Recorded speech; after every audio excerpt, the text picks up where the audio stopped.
So, what happens when you take a high flying tech giant like Lam Research and put it under the microscope of the world's most legendary investor, Warren Buffett? That's exactly what we're going to do. We're running Lam through the Buffett test to see if it really makes the cut. Okay, before we dive in, we have to get on the same page about this one core idea. This quote, this is basically the entire foundation of Buffett's philosophy. It's not just about finding awesome businesses, it's about not overpaying for them. You got to keep this in mind because it's the lens we're going to use for this whole analysis. And that, right there, is the big puzzle we're tackling today. Lam Research is, by almost any measure, a truly wonderful company. The thing is, the market knows it, and the price tag absolutely reflects that. This creates a classic dilemma for any investor, and we're going to unpack it right now. So, first things first, before we even think about price, we have to answer the big question. Is Lam Research actually a wonderful business? And in Buffett's world, that means one thing above all else. It needs a deep, sustainable competitive advantage, what he calls an economic moat. Think of it like a medieval castle, right? The moat is what protects it from invaders.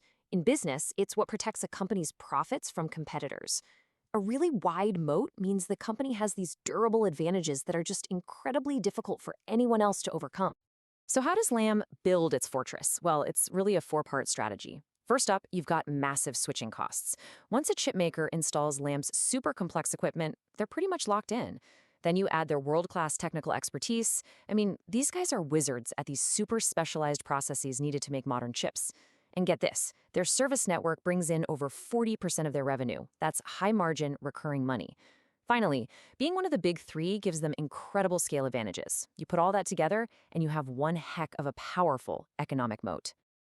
You know, a great business can be absolutely wrecked by bad management. So the next box we have to check on the Buffett test is all about the people in charge.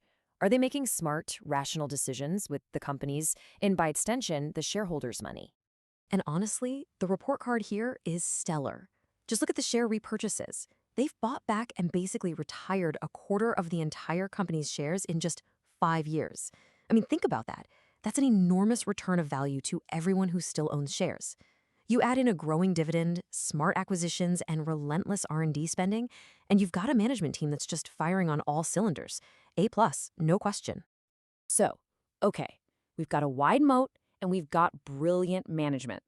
Logically, that combination should create a total financial powerhouse, right? Well, let's see if the numbers actually back that story up. And wow, do they ever. Just look at that number. Return on equity, or ROE, is all about how well a company uses shareholder money to make more money. An ROE of over 73% is, frankly, just astronomical.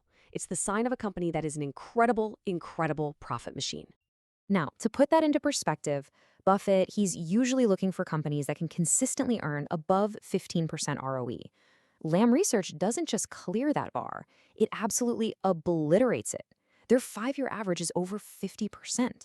This isn't some one-year fluke, right? This is sustained, truly elite level performance. And the good news? It doesn't stop there. Across the board, the financials are just rock solid. Consistently high profit margins, very little debt, and free cash flow that's been growing at about 18% a year. By every single measure, this thing is a financial fortress. Okay, deep breath. We've established beyond a doubt that Lam Research is a phenomenal company. It passes the first few parts of the Buffett test with flying colors. But now we come to the final and honestly the most critical question of all. What's the right price to pay for it? And this brings us to one of the most important ideas in all of investing, the margin of safety. You figure out what you think a business is really worth, its intrinsic value, and then you demand to buy it for a lot less. That discount, that gap, is your margin of safety. It's your buffer. It's your protection in case you're wrong about something. So the analysts do their thing. They run all the numbers, project future cash flows, and they land on an intrinsic value somewhere in the ballpark of $850 to $950 a share. Okay, now take a look at where the stock is actually trading. Yep, right around $950. I think you can see where this is headed. And that's the crucial takeaway. There is no discount. The margin of safety is zero. The market price is already reflecting all the wonderful things about this company. You're paying full retail price. So this is where it all comes together, right? You've got this incredible, wonderful company on one hand and a full, maybe even premium price tag on the other. How on earth do you make sense of that? What's the verdict? Well, based on this kind of Buffett style analysis, the conclusion isn't to run out and buy, and it's certainly not to sell. The recommendation is a hold.